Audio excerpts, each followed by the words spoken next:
How are you, my dear students? You are welcomed in your English channel, Shivam English Mentor. I am going to tell about some important rules of transitive verbs and intransitive verbs.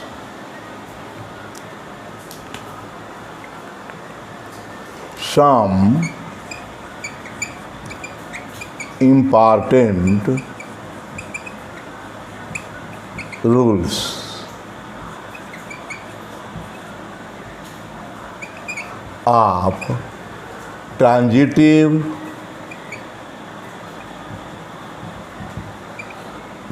verbs and intransitive and intransitive verbs.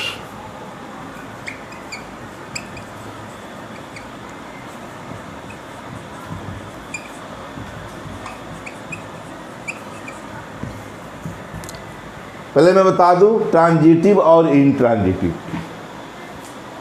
ऐसे verb का classification कई रूपों में दो ही प्रकार होता है। पहले तो लेक्सिकल और ऑक्सिलरी, मुख्य क्रिया और सहायक क्रिया। इसके बारे में डिटेल में बताया हूँ मैं। शुरू में बताया था कि वर्ब 4 प्रकार के होते हैं: transitive verb, intransitive verb, linking और ऑक्सिलरी वर्ब्स। सारी बातें उसी में आती है, चाहे हम 4 प्रकार से कहें चाहे 2 प्रकार से कहें। मैं यहाँ पर बताने जा रहा हूँ कि ट्रांजिटिव और इंट्रांजिटिव। आप जानते हैं कि इंट्रांजिटिव मीन्स वह वर्ब जिसमें किसी ऑब्जेक्ट की आवश्यकता नहीं है, बिना ऑब्जेक्ट के ही वह कंप्लीट सेंस रखता है, इंट्रांजिटिव वर्ब्स कहलाता है। और ट्रांजिटिव वर्ब क्या है? जो वह वर्ब जो ऑब्जेक्ट के साथ ही बिना ऑब्जेक्ट का अपना अर्थ स्पष्ट नहीं कर सकता, वह क्या होता है? ट्रांजिटिव वर्ब्स होता है। कहने का मतलब कि ट्रांजिटिव वर्ब्स में ऑब्जेक्ट का होना आवश्यक है, उसका नाम है ट्रांजिटिव, मतलब सकर्मक क्रिया। इंट्रांजिटिव अकर्मक क्रिया हिंदी में। तो ये बात बता दूँ, इसमें कुछ नियम है कि इंट्रांजिटिव वर्ब्स और ट्रांजिटिव वर्ब्स, कुछ ऐसे वर्ब मिलेंगे आपको कि इंट्रांजिटिव वर्ब्स जिसका प्रयोग हम ट्रांजिटिव में भी करते हैं, और कुछ ऐसे भी ट्रांजिटिव वर्ब मिलेंगे जिनका प्रयोग हम इंट्रांजिटिव में भी करते हैं। यही बताना है। मैं शुरू करता हूँ ट्रांजिटिव वर्ब से। कुछ ट्रांजिटिव वर्ब्स हैं जिनके साथ 2 ऑब्जेक्ट का प्रयोग किया जाता है। नाम तो है ट्रांजिटिव, इसके साथ ऑब्जेक्ट सकर्मक, कर्म के साथ सकर्मक में भी 2 कर्म, 2 ऑब्जेक्ट। वही शुरू करता हूँ। रूल नंबर 1, कुछ वर्ब्स जैसे कुछ ट्रांजिटिव वर्ब्स में ट्रांजिटिव वर्ब्स की बात कर रहा हूँ। कुछ transitive verbs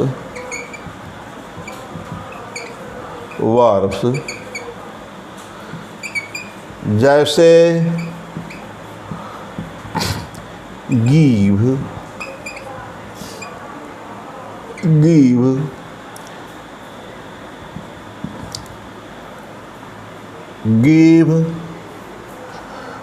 offer, promise, tell, make, get. ठीक। कुछ ट्रांजिटिव वर्ब्स जैसे गिव है, ऑफर है, प्रॉमिस है, टेल है, मेक है और आस्क भी एक आता है। ठीक।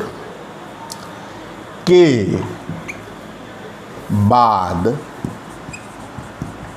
डबल ऑब्जेक्ट का प्रयोग होता है।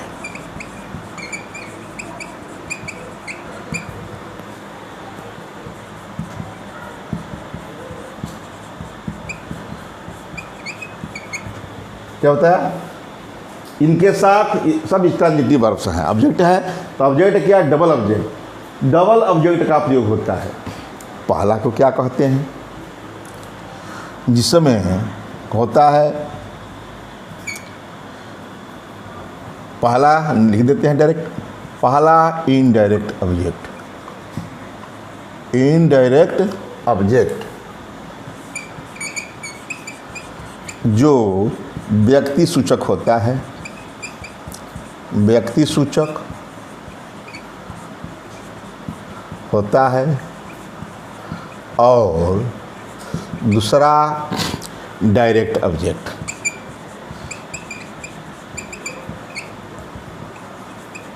जो वस्तु सूचक होता है,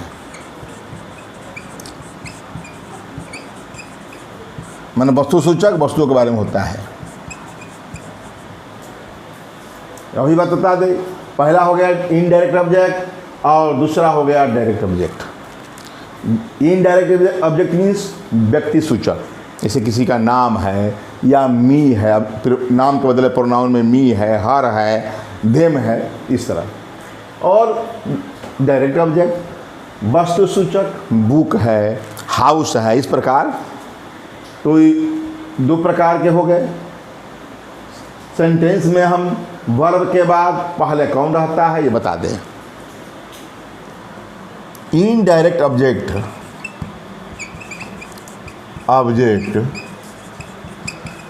का प्रयोग, इनडायरेक्ट ऑब्जेक्ट का प्रयोग डायरेक्ट ऑब्जेक्ट से पहले होता है। ऑब्जेक्ट से पहले होता है।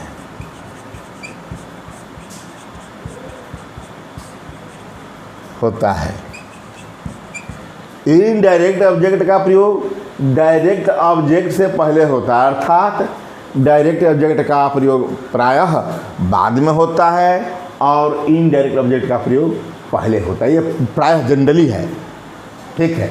इनडायरेक्ट ऑब्जेक्ट का प्रयोग डायरेक्ट ऑब्जेक्ट से पहले होता है, किंतु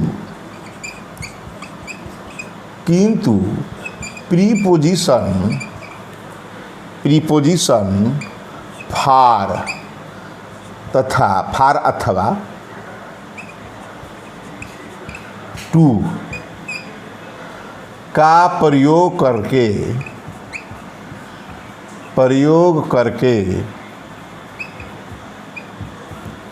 के डायरेक्ट ऑब्जेक्ट को पहले, किंतु प्रीपोजिशन फार अथवा टू का प्रयोग करके डायरेक्ट ऑब्जेक्ट को पहले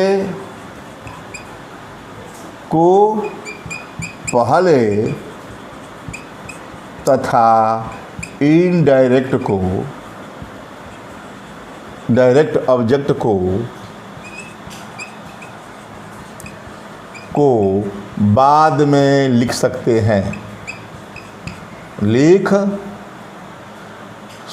हैं, यही नियम है। ठीक है।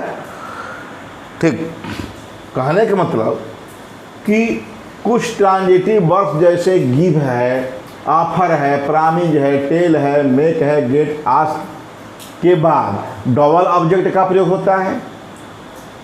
पहला इनडायरेक्ट ऑब्जेक्ट कहते हैं जो व्यक्ति सूचक होता है, दूसरा को डायरेक्ट ऑब्जेक्ट कहते हैं जो वस्तु सूचक होता है।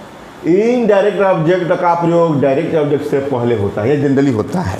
किंतु हम चाहें तो प्रीपोजिशन फार अथवा टू का प्रयोग करके डायरेक्ट ऑब्जेक्ट को पहले तथा इनडायरेक्ट ऑब्जेक्ट को बाद में लिख सकते हैं। मैं ऐसे इसलिए बता दे रहा हूँ कि इसके बारे में मैंने कई बार बताया है, ठीक है। इसका कई बार रिवाइज हुआ है कि दो ऑब्जेक्ट, नाउन बताया था तभी कि दो ऑब्जेक्ट होते हैं, उसमें डायरेक्ट ऑब्जेक्ट और इनडायरेक्ट, नए नाउन बताया हूँ।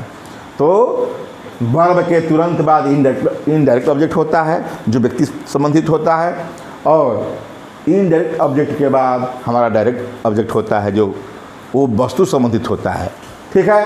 किंतु हम चाहें तो डायरेक्ट ऑब्जेक्ट को वर्ब के तुरंत बाद लिख सकते हैं, किंतु ऐसा करते समय, डिटेल बता रहा हूँ, ऐसा करते समय प्रीपोजिशन फार अथवा टू का प्रयोग इनडायरेक्ट ऑब्जेक्ट से पहले करना पड़ता है, ठीक। इसे एग्जाम्पल देते हैं।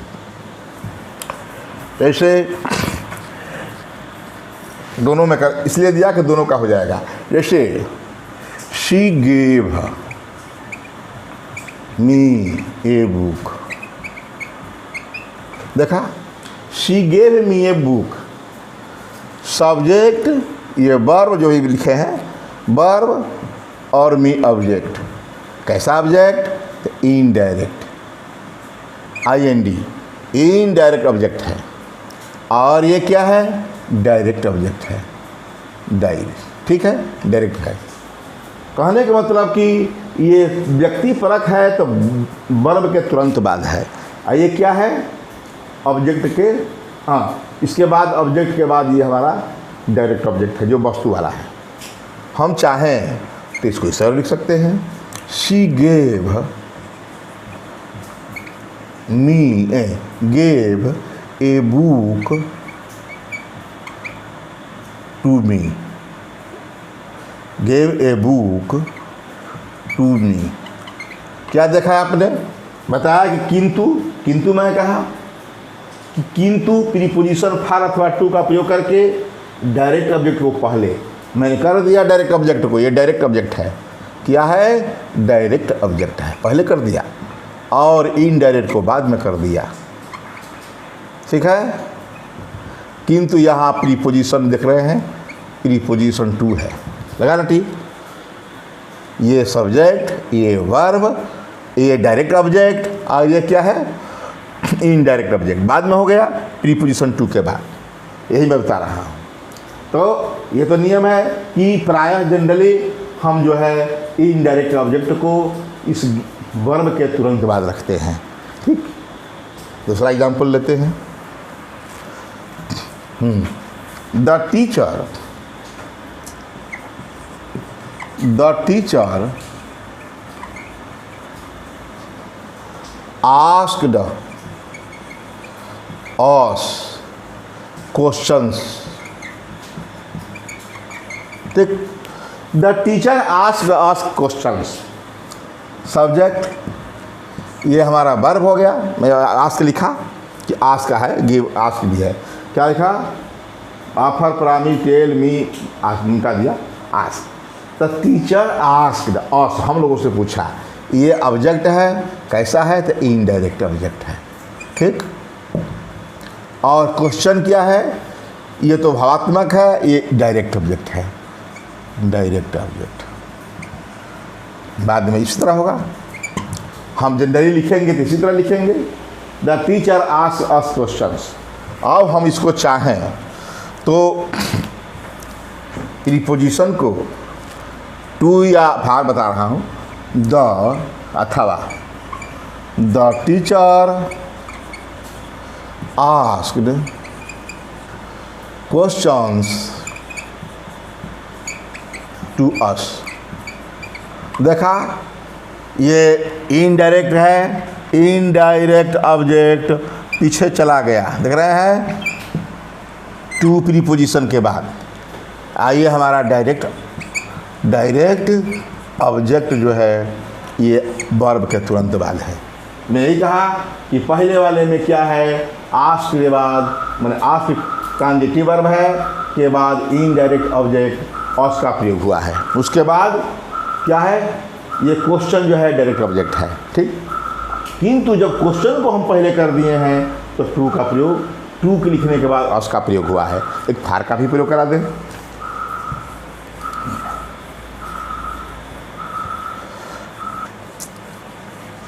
अब जो है एक ऐसा एग्जाम्पल दें कि फार का प्रयोग हो जाए। Will you make me a cup of coffee या कप ऑफ टी? छोटा question mark. Will you make me a cup of tea? Make verb, ये indirect object, a cup of tea ये हमारा डायरेक्ट ऑब्जेक्ट। डायरेक्ट ऑब्जेक्ट ये phrase है, एक cup of tea, एक cup चाय। या आप मुझे एक कप चाय बनाएंगे तो इसका क्या कर सकते हैं? विल यू मेक, यहाँ तक सही। मेक इसको उतार दीजिए पहले, make a cup of T for me, मेरे लिए। हो गया, देखा, will you make a cup of T for me. A cup of T क्या हो गया, डायरेक्ट हो गया, और ये फार के बाद फार प्रीपोजिशन है, उसके बाद से क्या हो गया, इनडायरेक्ट ऑब्जेक्ट हो गया। ठीक, देखा इसमें मैंने क्या किया कि ऐसे जो वर्ब्स बताया, गिव का लिया मैं, आस्क का लिया और मेक का लिया। ठीक है, प्रामिज है, गेट है, अब सबका लेना मुश्किल है, आगे दूसरा रूल बताने जा रहा हूँ। ठीक है, मतलब इन वर्ब्स के बाद जो है डबल ऑब्जेक्ट का प्रयोग होता है, ये बताया मैं। और डबल ऑब्जेक्ट का पहले इनडायरेक्ट बाद में डायरेक्ट, किंतु फार अथवा टू का प्रयोग करके इनडायरेक्ट को हम बाद में कर सकते हैं और डायरेक्ट को वर्ब के तुरंत बाद लिखा जाता है, यही बताया इसमें। आगे देखिए रूल नंबर 2। कुछ वर्ब्स हैं जिनका प्रयोग ट्रांजिटिव और इनट्रांजिटिव दोनों में बिना किसी परिवर्तन किए किया सकता है, मतलब वही वर्ब रहेगा, दोनों में हो सकता है। तो वही कहा कुछ वर्ब्स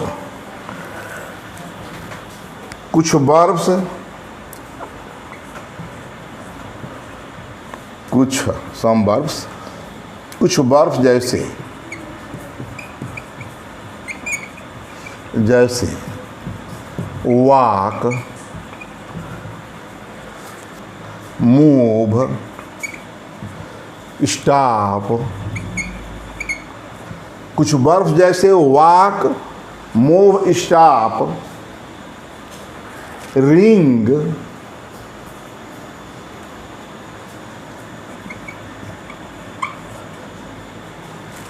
का प्रयोग ट्रांजिटिव एवं इनट्रांजिटिव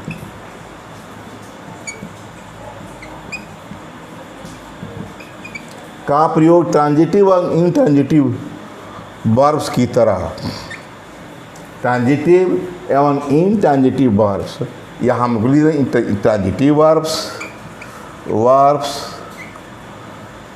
एवं इनट्रांजिटिव वर्ब्स दोनों रूपों में। वर्ब्स क्या एक एक लेना है, वर्ब दोनों रूपों में। मतलब कहा कुछ वर्ब जैसे वॉक है, मूव है, स्टॉप है, रिंग है, इनका प्रयोग हम दोनों रूपों में, इसमें ट्रांजिटिव के चाहे इनट्रांजिटिव, दोनों रूपों में बिना किसी चेंज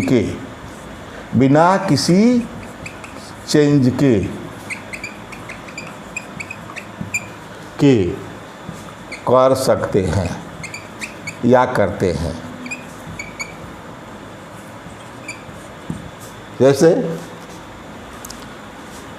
एक कोई वर्ब ले, इसी को लेते हैं, द स्टूडेंट, इधर माने ट्रांजिटिव वर्ब हमारा है, ट्रांजिटिव वर्ब बना ले, आ इधर जो है इनट्रांजिटिव में जगह कम चाहिए वर्ब।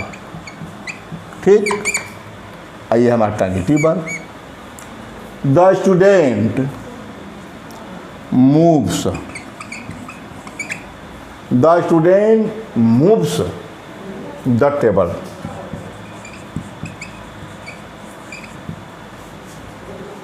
यह मूव्स जो है टेबल ऑब्जेक्ट है, तो मूव्स क्या है, ट्रांजिटिव वर्ब है, ट्रांजिटिव वर्ब। देखा, the student moves the table, यहाँ लेते हैं इसी का, द अर्थ मूव्स, पृथ्वी घूमती है। देखा, सब्जेक्ट और वर्ब, ये क्या है, इनट्रांजिटिव, ये क्या है, इनट्रांजिटिव है, इनट्रांजिटिव। देख लिया, क्योंकि इसके बाद ऑब्जेक्ट नहीं है, सेंस पर स्पष्ट है। The student moves the table, the earth moves. अब रिंग को लेते हैं, the peon rings the bell.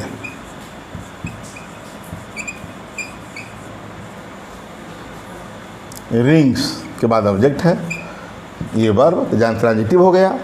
और इसी को लेते हैं दूसरा, the bell rings. Rings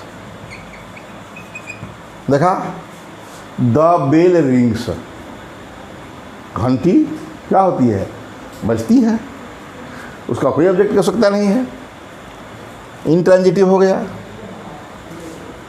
stop को ले लेते हैं, the driver stopped. The driver stopped the train. देखा, ये ऑब्जेक्ट हो गया, स्टॉप्ड वर्ब है ट्रांजिटिव, यहाँ इसी को लेते हैं, the train stop suddenly. Stopped suddenly, अचानक बंद हो गई। ठीक है, यहाँ द ट्रेन स्टॉप सडनली जो है क्या है, एडवर्ब है, ऑब्जेक्ट नहीं है। ट्रेन पुलिंग कर दिया, अचानक रुक गई ट्रेन। यहाँ तो the driver stop the train, driver ने ट्रेन को रोक दिया। तो यहाँ स्टॉप के बाद हमारा ऑब्जेक्ट ट्रेन है। यहाँ मैं देख रहा हूँ द ट्रेन स्टॉप्ड सडनली, अचानक रुक गई, ये ना है।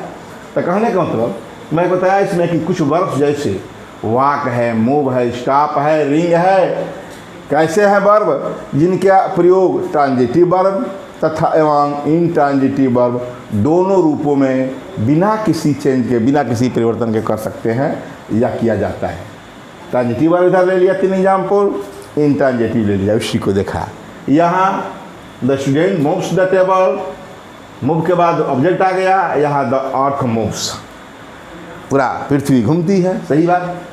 The peon rings the bell, चपरासी घंटी बजाता है, द बेल रिंग्स, घंटी बजती है। The driver stopped the train, driver ने ट्रेन को रोका, द ट्रेन स्टॉप्ड सडनली, अचानक रुका, मतलब स्टॉप से मतलब द ट्रेन स्टॉप्ड, ट्रेन रुक गई, सडनली लगाया ना लगाया। ठीक है, इस प्रकार मैंने इसमें ये बताया।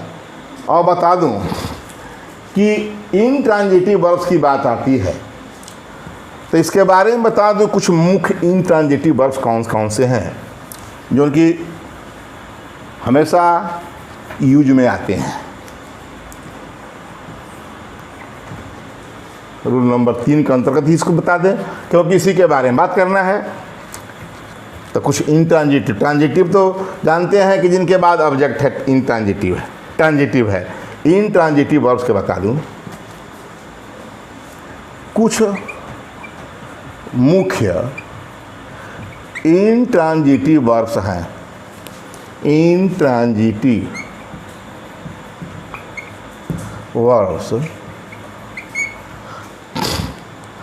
वर्ब्स हैं या वर्ब्स निम्न हैं। लिस्ट तो याद नहीं हो सकता किसी से, लेकिन जितना याद आ रहा उसके लिए बता रहा हूँ। Come go fall, come go fall, sleep weep, sleep weep, belong become, belong become, seem, hope, feel,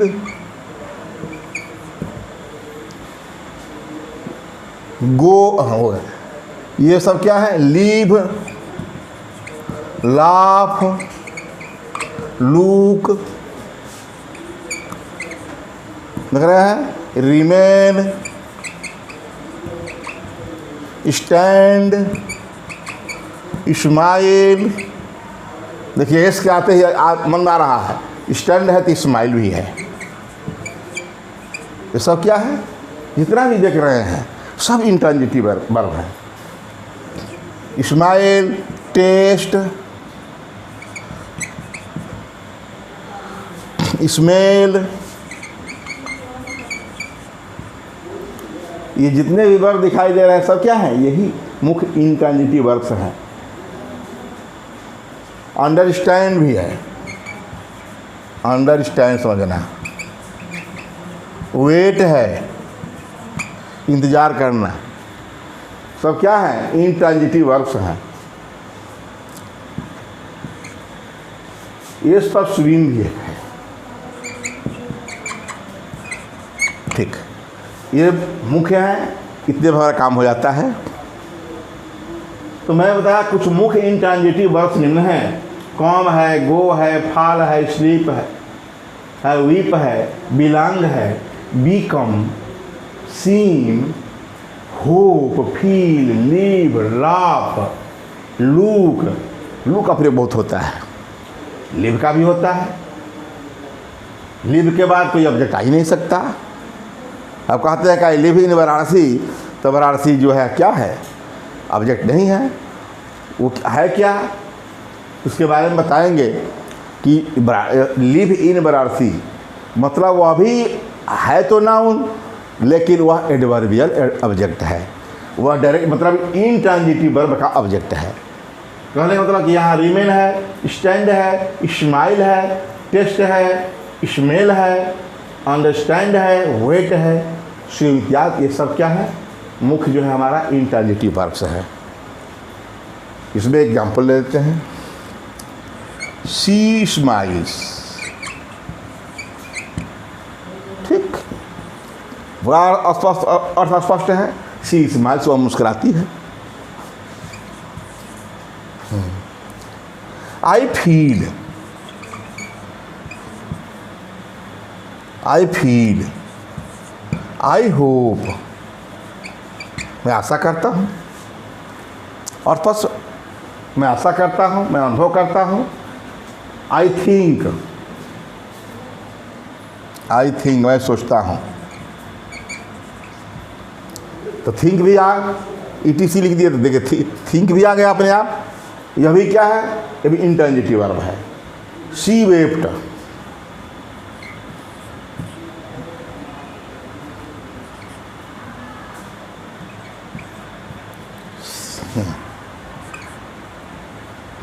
she wept, she wept bitterly, वह फूट फूट कर रोने लगी। तो शी वेप्ट, वह रोई। शी क्राइज, शी क्राइज, वह चिल्लाती है। इसका मतलब यहाँ आप क्राई जोड़ लीजिए, क्राई भी जोड़ ले, क्राई जोड़ ले, थिंक जोड़ लीजिए। ठीक, कहने का मतलब वर्ब का अथाह सागर है, लेकिन इंट्रांजिटिव वर्ब्स ज़्यादातर ट्रांजिटिव वर्ब ही हैं, इंट्रांजिटिव वर्ब्स बहुत कम है। ठीक है, तो ये मैं बता दिया कि तीसरे रूल के अंतर्गत, चूँकि इसका ये आपका टॉपिक है ही है कि some important rules of intransitive verbs and intransitive verbs. तो इंट्रांजिटिव वर्ब्स में कम से कम इतना मैं लिख दिया, ये सब इंट्रांजिटिव वर्ब्स हैं। ठीक, इसके आगे बात करें कि इंट्रांजिटिव वर्ब्स के बाद यदि किसी प्रीपोजिशन का प्रयोग किया जाए तो वो क्या करता है? वह प्रीपोजिशन यदि इंट्रांजिटिव वर्ब्स के बाद किसी प्रीपोजिशन का प्रयोग कर दिया जाए तो वह इंट्रांजिटिव वर्ब ट्रांजिटिव का काम करने लगता है। जैसे लाइफ, लिव, लीप, लाफ।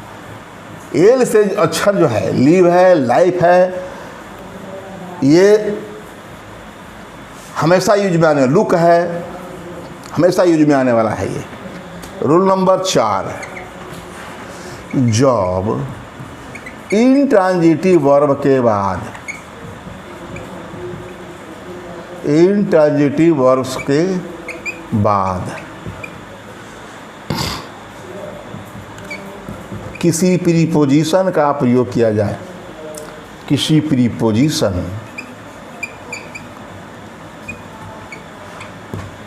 जब इंट्रांजिटिव वर्ब्स के बाद किसी प्रीपोजिशन का प्रयोग हो तो वह इंट्रांजिटिव वर्ब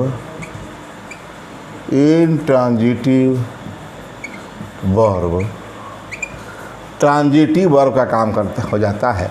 ट्रांजिटिव वर्ब हो जाता है, वो वर्ब हो जाता है।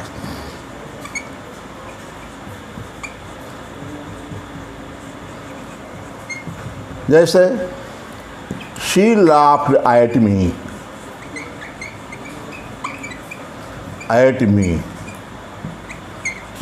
she laughed at me। laughed तो मैं भी बताया कि laugh क्या है, इंट्रांजिटिव वर्ब है। उसके बाद at प्रीपोजिशन और मी हो गया हमारा ऑब्जेक्ट। तब इस प्रीपोजिशन के बाद जो ऑब्जेक्ट है तो याद रहे अब इंट्रांजिटिव नहीं रहा, ये अब क्या हो गया, ट्रांजिटिव वर्ब हो गया। क्या हो गया, ट्रांजिटिव वर्ब का काम कर रहा है, ट्रांजिटिव हो गया। जबकि लाफ्ड अभी बताया इसके पीछे, इसीलिए मैं बता दिया कि लाफ्ड क्या है, इंट्रांजिटिव वर्ब है। लेकिन एट मी ऑब्जेक्ट है कि पहले प्रीपोजिशन लगा, इसके कारण मतलब इंट्रांजिटिव वर्ब के बाद कोई प्रीपोजिशन है और उसके बाद ऑब्जेक्ट है, किसी प्रीपोजिशन का प्रयोग हो तो वह इंट्रांजिटिव वर्ब हो जाता है। यही कहा, तो सी लाफ्ड एट मी। दूसरा, अरे बिना ऑब्जेक्ट के ट्रांजिटिव तो बनना नहीं है। दूसरा ले, he looked into the matter. देखा, he looked into the matter, into preposition, a matter object, आ लुक्ड तो जानते हैं, इसके पहले बताया हो कि इंट्रांजिटिव वर्ब है, किंतु इस प्रीपोजिशन के बाद जो ऑब्जेक्ट आया है इस हिसाब से यह लुक्ड क्या है, ट्रांजिटिव बन गया है। क्या बना है, ट्रांजिटिव। ठीक, एक और एग्जाम्पल दे दें, द रिच सूड, अमीरों को चाहिए। द रिच सूड क्या करना चाहिए, लुक्ड आफ्टर प्रीपोजिशन में बदल दिया, देखभाल करना, लुक्ड आफ्टर द पुअर। ठीक, द रिच का मतलब होता है बताया हो कि जब किसी एडजेक्टिव के पहले, एडजेक्टिव है, ये भी एडजेक्टिव है, भी एडजेक्टिव, यदि किसी एडजेक्टिव के पहले द का प्रयोग हो जाए तो अब मल्टीट्यूड ऑफ नाउन, अर्थात वह प्लूरल नाउन का काम करता है। इसमें रिच पीपुल, धनी लोगों को चाहिए, लुक्ड आफ्टर द पुअर, गरीब लोगों के किसी देखभाल करनी चाहिए। अमीरों को गरीबों की देखभाल करनी चाहिए। मैंने कहा, ये लिख दिया। ठीक, तो कहने का मतलब कि यह लुक्ड क्या बन गया, यह ट्रांजिटिव बन गया। क्यों, द पुअर के कारण, ऑब्जेक्ट के कारण। इसमें क्या बताया, जब इंट्रांजिटिव वर्ब के बाद किसी प्रीपोजिशन का प्रयोग हो तो वह इंट्रांजिटिव वर्ब ट्रांजिटिव वर्ब हो जाता है या बन जाता है। ठीक है तो इंट्रांजिटिव ही, लेकिन जब इसके प्रीपोजिशन के बाद प्रयोग हो। अब मैं कैसे कहूँ कि यह इंट्रांजिटिव वर्ब है, ये तो ट्रांजिटिव वर्ब कैसे हो गया, है तो इंट्रांजिटिव। अरे जब पैसिव वॉइस एक्टिव से पैसिव वॉइस बनाते समय रूल बताया जाता है कि पैसिव वॉइस केवल ट्रांजिटिव वर्ब का ही होता है, मतलब जिसमें ऑब्जेक्ट हो उसी का ही पैसिव वॉइस बनता है। जैसे मैं इसी को बता दूँ, एक्टिव में था ये, पैसिव बना दूँ।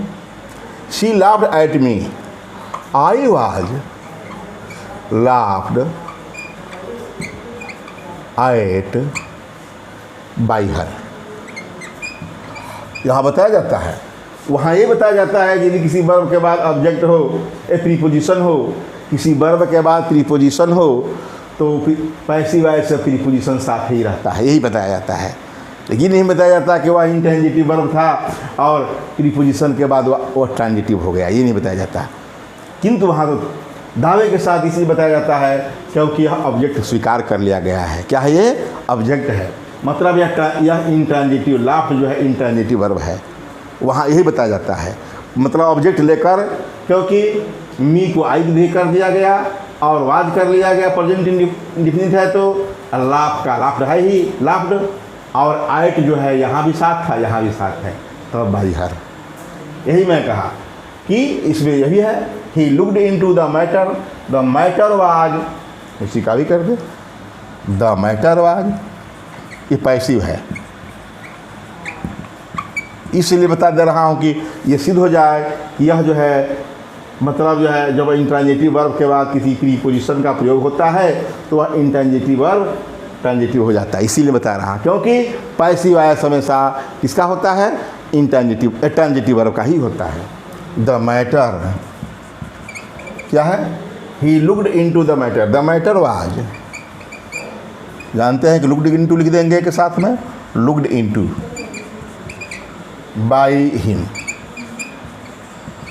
ठीक हो गया क्लियर? ये रूल बता दिया मैं।